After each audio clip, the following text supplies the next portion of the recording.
من الشیطان الرجیم بسم اللہ الرحمن الرحیم۔ السلام علیکم دوستو، آج کا ہمارا ٹاپک ہے دعا کی فضیلت اور شرائط و آداب۔ دعا مانگنے کی کیا فضیلت ہے اور اس کا کیا شرائط اور آداب ہے، اس کے بارے میں ہم جانیں گے۔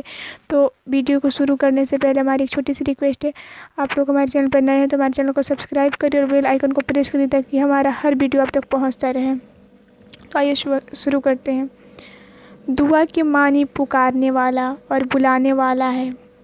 مطلب یہ کہ اپنی حاجت کے لیے اللہ تعالیٰ کو پکارا جائے تاکہ وہ اس کی ضرورت کو پورا کرے۔ اللہ تعالیٰ فرماتا ہے ادعونی استجب لکم،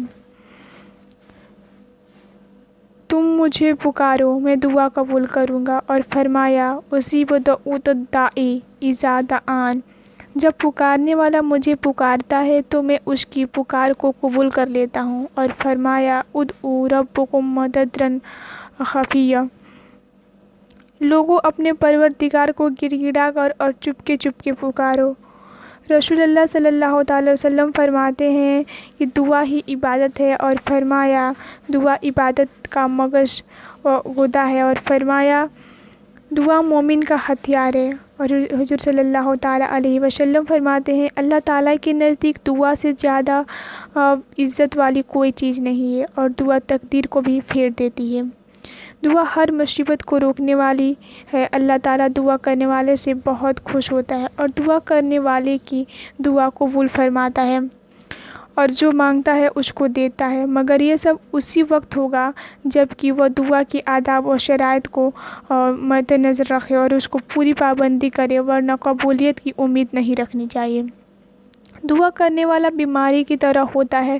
بیمار اگر تندرستی چاہتا ہے تو اس کے لیے دوا کے ساتھ پرہیز کرنا اور نقصان دینے والی چیزوں سے بچنا ضروری ہے۔ اگر دوا کرتا رہا اور پرہیز نہ کیا تو صحت یابی مشکل ہو جائے گی، اور بقول شخص سے مرض بڑھتا گیا جو ان کی دوا کی مستن ٹھہرے گا۔ اسی طرح دعا کرنے والا اگر چاہتا ہے کہ میری دعا قبول ہو تو اس کے لیے مندرجہ شرائطوں کی پابندی ضروری ہے۔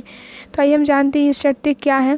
تو اس کی پہلی شرط یہ ہے کہ ایمان کا کامل کے ساتھ ہی ساتھ اخلاص بھی ضروری ہے، یعنی صرف اللہ تعالیٰ ہی کا خیال دل و دماغ اور زبان پر ہو، غیر کا خیال بالکل نہ ہو، کیونکہ بلا اخلاص کی کوئی عمل قبول نہیں ہوتا ہے۔ دوسری شرط یہ ہے کہ دعا کرنے والا جھوٹ بولنے، مکر و فریب، دینی کمار بازاری، شراب خوشی، حسد تکبر، کینہ کپٹ وغیرہ، چغلی وغیرہ گناہ کرنے سے بچے، کیونکہ یہ سب گناہ کبیرہ ہیں اور قرآن و حدیث میں ان کی بڑی برائی بیان کی گئی ہے۔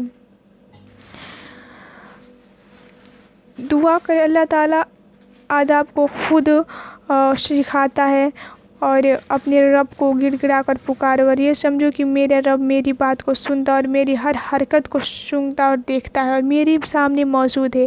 وہ اپنے بھکاریوں کو ضرور دیتا ہے، محروم نہیں کرتا، اور اپنی حاجت کو رغبت سے طلب کرے۔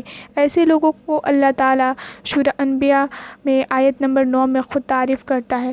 دعاؤں میں اپنے گناہوں کا اقرار اور اس بات سے توبہ کرے آئندہ ہرگز ایسا کام نہیں کریں گے۔ آگے چل کر دعاؤں میں پڑھے ظلمت نفسی وطرفت بذنبی فاغفر لی ذنوبی جمیعا، اپنے نیک کاموں کا واسطہ دے کر سوال کریں۔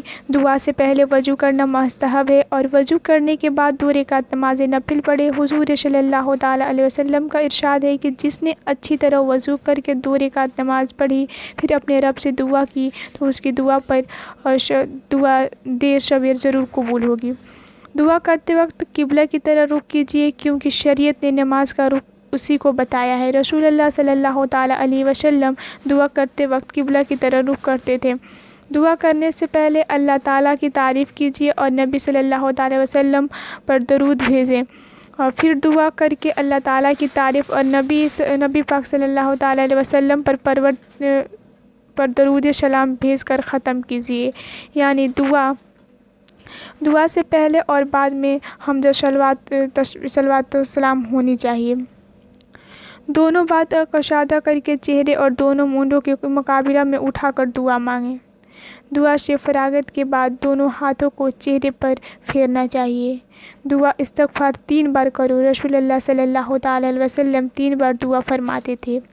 دعا میں جلدی نہیں کرنی چاہیے، جب تک قبول نہ ہو دعا کرتے جاؤ کرتے جاؤ کرتے جاؤ، اور پھر یہ نہ کہو کہ اتنے دنوں سے دعا کر رہا ہوں قبول نہیں ہوتا۔ دعا کو آمین، حمد و درود پہ ختم کرنا چاہیے۔ یہ تھی ہماری دعا کرنے کی طریقہ۔ اگر آپ کو ہمارا ویڈیو پسند ہے تو ہمارے چینل کو لائک کریے، شیئر کریے، اپنے دوستوں کے ساتھ کمنٹ کر کے بتائیے کہ آپ کو ہمارا ویڈیو کیسا لگا۔ اللہ حافظ۔